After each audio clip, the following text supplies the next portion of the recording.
Friends, આજે આપણે બનાવીએ ચાઇનીઝ ભેલ અને એની સાથે હું સર્વ કરીશ ચીઝ સેન્ડવિચ. ચાઇનીઝ ભેલ માટે સામગ્રી જોશે 100 ગ્રામ જેટલી કોબી, એક મોટું કેપ્સિકમ 100 ગ્રામ જેટલું, એક મોટો કાંદો, આ બધાને બારીક સમારેલા છે. બીજી સામગ્રી જોશે 1 કપ નૂડલ્સ અને half cup corn, American corn, boiled noodles અને એટલા જ આપણે ફ્રાઈડ નૂડલ્સ લીધેલા છે. બીજી સામગ્રી જોશે vinegar in green chillies, schezwan sauce, tomato ketchup અને 1 ટીસ્પૂન જેટલું સોયા સોસ. અને અહીંયા મેં લીધા છે 3 ટેબલસ્પૂન ઓફ ઓઇલ. હવે પહેલા આપણે તેલ ગરમ કરીએ અને શાક ચડાવવા મૂકીએ. સૌથી પહેલા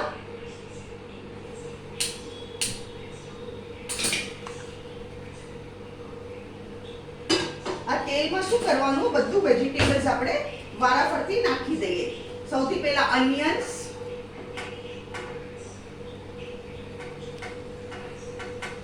પછી કેપ્સિકમ,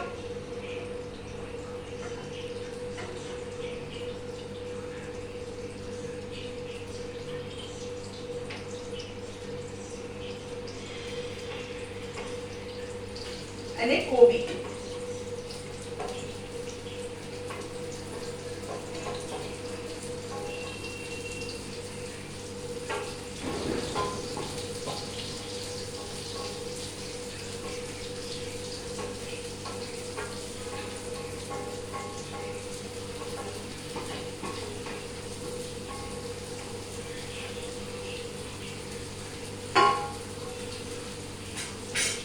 આપણે છે ને આમાં હવે કોબી આ શાકભાજીના માપનું ખાલી મીઠું નાખશું.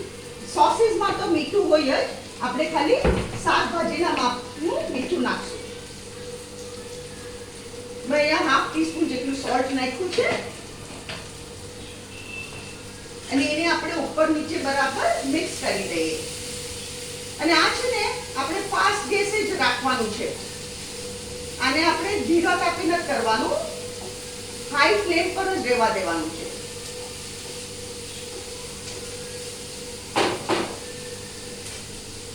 જ્યાં સુધીમાં આપણું શાક થાય છે ત્યાં સુધીમાં આપણે ચીઝ સેન્ડવિચની તૈયારી કરીએ. આ બ્રેડની સ્લાઇસ છે, એના ઉપર બટર લગાડું છું. દરરોજ રાતના આપણે શું રસોઈ કરવી, આપણે બધાને ઘરમાં પ્રોબ્લેમ હોય.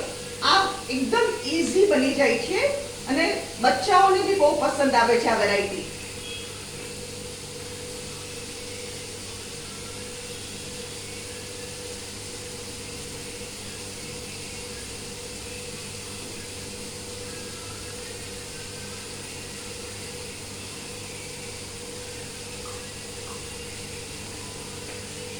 આમાં એકવાર હાથ ફેરવી દઈએ.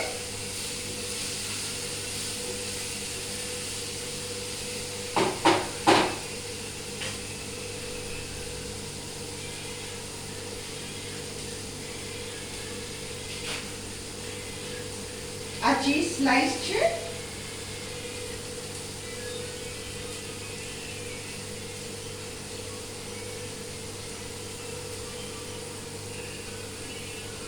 એના પર થોડો ચાટ પાથરવાનો. ચાટથી વધારે સરસ લાગશે.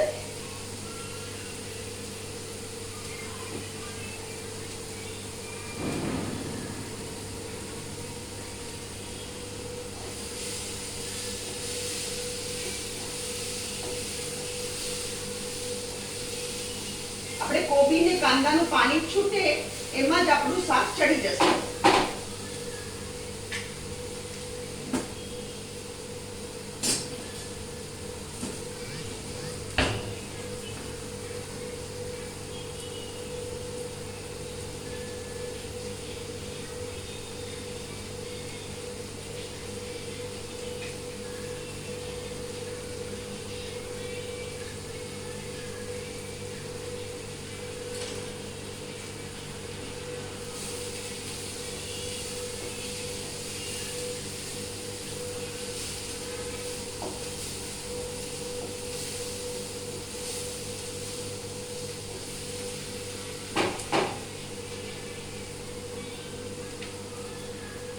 શાક જરાય કાચું ન રહેવું જોઈએ.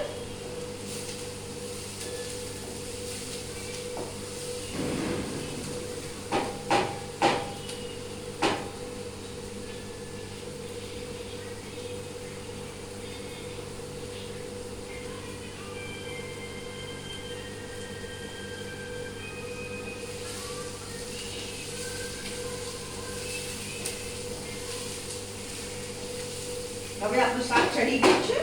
હવે આમાં આપણે સોસીસ નાખવાના. Soya sauce, Schezwan sauce. મેં અહીંયા 3 ટેબલસ્પૂન જેટલું શેઝવાન સોસ લીધું છે અને એટલું જ ટમેટો કેચઅપ.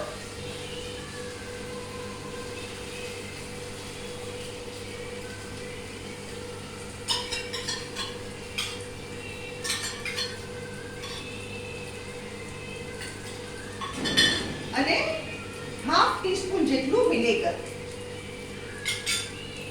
અને એકવાર આપણે મિક્સ કરી કાઢીએ.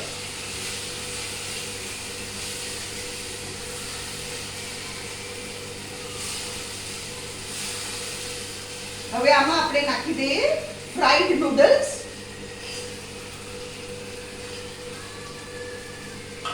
અને આપણા બોઇલ્ડ નૂડલ્સ.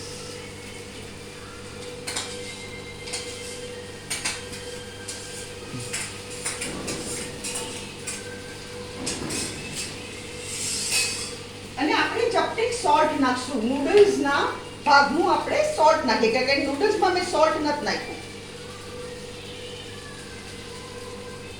મેં અહીંયા પોણી ચમચી મીઠું નાખ્યું છે. હવે એકવાર એને ઉપર નીચે કરી કાઢીએ.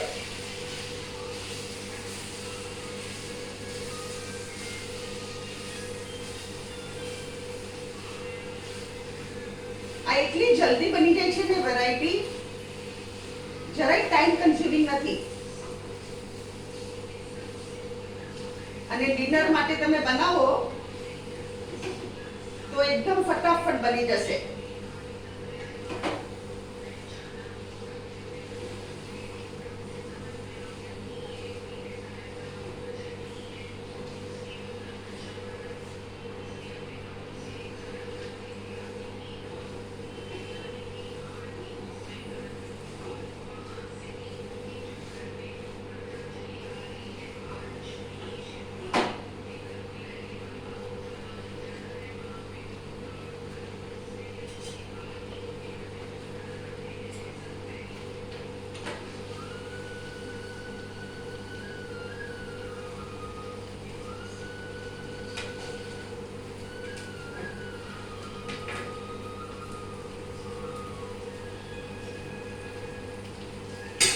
હું ગેસ બંધ કરી દઉં છું.